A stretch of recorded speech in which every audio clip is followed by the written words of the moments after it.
અને એકાબીજાને આપવાનો હોય એકાબીજાને મદદ કરજો. હજુ આપણા ગુલાબભાઈએ કીધું એમ હજી તો ઘણા બધા ત્રાગુ કરશે અને ત્રાગુ એવી કરશે કે હવે મારું બેટું જવાબદારી લઈને આવ્યા આ 70 જણા હતા, કોઈ ના ગમ્યા.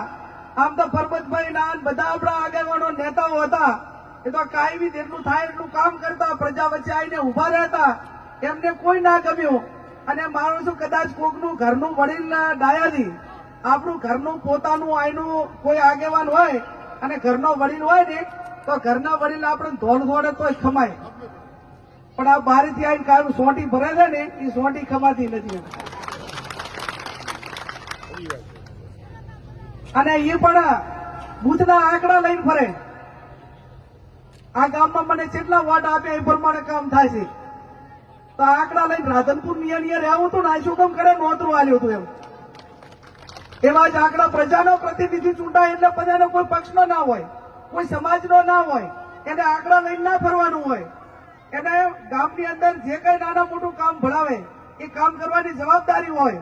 આ એક પહેલો એવો પ્રતિનિધિ હશે કે થરાદ તાલુકાના જે આપણા ગુજરાતના 182 ધારાસભ્ય છે તો 20 કરોડના રોડ એ પહેલા ધારાસભ્ય આલ્યા રદ કર્યા હોય એવો આ ગુજરાતમાં એક પહેલો ધારાસભ્યના થરાદની ઘટના હશે. બાકી આજ સુધી આ જે સામે પંચાયતનું મકાન છે એ કોઈ કે બનાવ્યું હોય તો શું અત્યારના ધારાસભ્યને પાડી દે? અત્યારે હવે કોઈ ધારાસભ્ય કામ નાના મોટા કરશે એટલે શું ભવિષ્યમાં બીજો કોઈ આવશે એને કોઈ રદ કરીને પાડી દે? આ એક નાનાપણું છે, એક આ ટૂંકો વિચાર છે. એમને ગુજરાત સરકારમાં બેઠા હોય કોઈ ધારાસભ્ય તો જે મંજૂર થયા એનાથી બીજા ઘણા કરાવે, પણ જેનું મંજૂર થયું એનું રદ કરાવરાય નહીં. અને જેના પણ રસ્તા રદ કરાયા છે ને એને આ જવાબ આપવા માટેનો સમય આવ્યો છે. ગામમાં ભાજપ વાળા કોઈ પ્રચાર કરવા આવે ને એ તને કહેજો કે તમારી તો તાકાત નથી અમારા ગામનો રોડ મંજૂર કરાવવાની, પણ અમારા ધારાસભ્ય જે તે વખતના એ મંજૂર કરાયો હતો ને એનો એ રોડ પણ તમે રદ કરાયો છે. તમારે અમારા ગામમાં આવવા માટેનો અધિકાર નથી.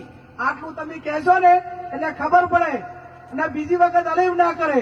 પણ જો તમે વારે ઘડીએ એકનું એક સહન કરશો તો બીજી વખત અન્યાય કરવા માટેના પ્રયત્નો કરશે. ત્યારે આપ સૌ અહીંયા મોટી સંખ્યામાં હાજર રહ્યા છો. 15મી તારીખે ફોર્મ ભરવાનું છે અને 7મી તારીખે મતદાન છે. સરપંચોની ચૂંટણી હોય ત્યારે બધા એમ કે ગુલાબભાઈ ચૂંટણી લડતા હોય અને પેલા 5 પછી આગેવાનો મળે અને આગેવાનો એમ કે ભાઈ હારું ગુલાબભાઈ તમે પેલા આવ્યા છો, પછી બીજી વખત ભીખાલાલ જાય. ભીખાલાલ કે ભાઈ મારે ચૂંટણી લડવી છે, તમે મારા ભેગા રહેશો કે ના? ભીખાભાઈ હવે તો ગુલાબભાઈ પેલા આવ્યા હતા એટલે એમની જોડે બંધાઈ ગયા હતા, હવે અમે તમારી જોડે વોટ અમને તમને આપી શકાય એમ નથી, એટલે હું આ પહેલી આવી છે. બંધાણા તો નથી ને બાદ આ તમારી પાસે હા મીટિંગ કરીને ગયા પણ બંધાણા નથી. મારા માટે જગ્યા રાખી દે ને બધે.